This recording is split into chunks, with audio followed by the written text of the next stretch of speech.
Jai Hind students, I am Anjali Mishra. I am your Sanskrit teacher. Today I am going to teach about Sanskrit वर्णमाला। वर्ण किसे कहते हैं? वर्ण भाषा की सबसे छोटी इकाई होती है और इसके कोई खंड नहीं हो सकते हैं। संस्कृत भाषा में वर्णमाला में कुल 46 वर्ण हैं और इनको दो भागों में बांटा गया है, पहला स्वर और दूसरा व्यंजन। आइए हम स्वर के बारे में जानते हैं।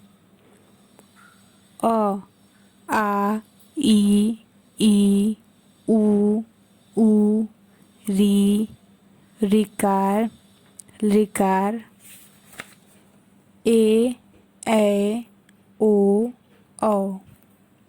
स्टूडेंट्स, अब हम स्वर के कुछ उदाहरणों को पढ़ते हैं।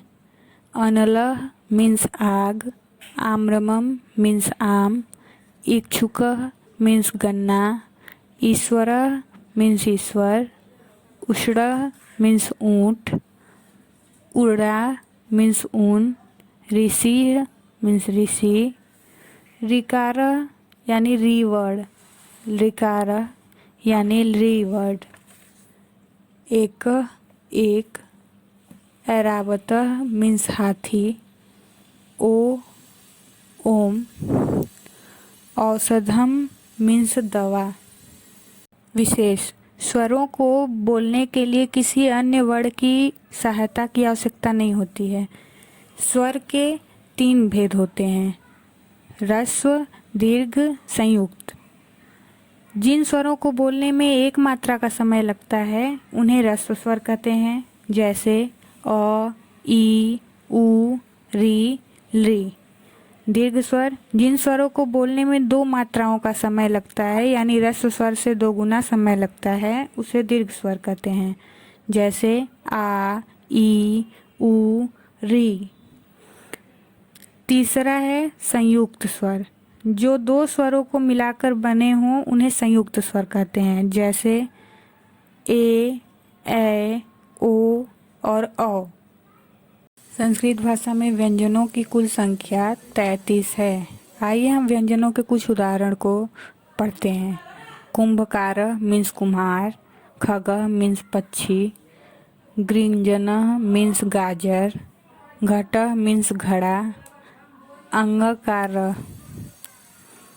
चित्रक मीन्स चीता, छत्र मीन्स छाता, जालम मीन्स जाल, झर मीन्स झरना, इय मीन्स ईयकार, टोपिका मीन्स टोपी, ठकार मीन्स ठठेरा, डमरू मीन्स डमरू, ढक्का मीन्स ढोल, अड़कार, तुरग मीन्स घोड़ा, ठकार,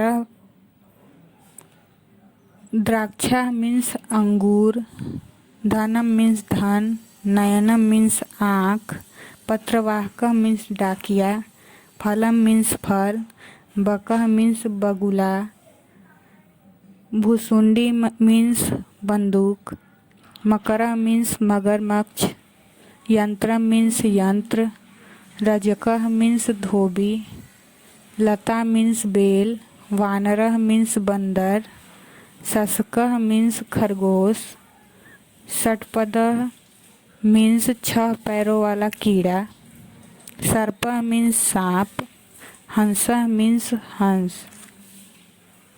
विशेष, व्यंजनों को बोलने के लिए स्वरों की सहायता की आवश्यकता पड़ती है। आइए हम व्यंजनों के वर्गीकरण के विषय में समझते हैं। व्यंजन के 3 भेद हैं, स्पर्श व्यंजन, अंतस्थ व्यंजन, ऊष्म व्यंजन।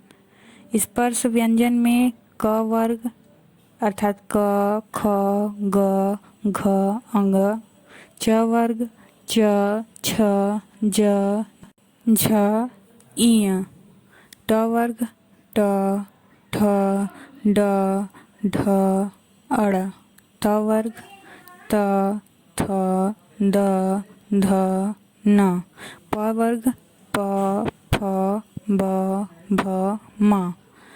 अंतस्थ व्यंजन के उदाहरण य, र, ल, व। ऊष्म व्यंजन श, श, स, ह। अयोग वा अनुस्वार तथा विसर्ग का उच्चारण स्वतंत्र रूप से नहीं होता। इनका उच्चारण सदैव स्वरों के बाद होता है। स्वर व्यंजन संयोग। स्वर जब स्वतंत्र रूप से प्रयोग होते हैं तब वे मूल रूप में ही प्रयोग किए जाते हैं, पर वह जब व्यंजन के साथ संयुक्त होते हैं तब उनका स्वरूप बदल जाता है। जैसा कि हम लोगों ने विशेष में पढ़ा था, वे मात्रा के रूप में प्रयोग किए जाते हैं। ह्रस्व अ की कोई मात्रा नहीं होती। जब यह किसी व्यंजन के साथ जुड़ता है तब उस व्यंजन का हल यानी हलंत हट जाता है। जैसे ग। ये व्यंजन ऊपर, नीचे, आगे, पीछे या पैरों में पड़कर आपस में मिलते हैं। वर्ण विन्यास यानी विच्छेद। उदाहरण कृषकः, क प्लस री प्लस श प्लस अ प्लस क प्लस अह।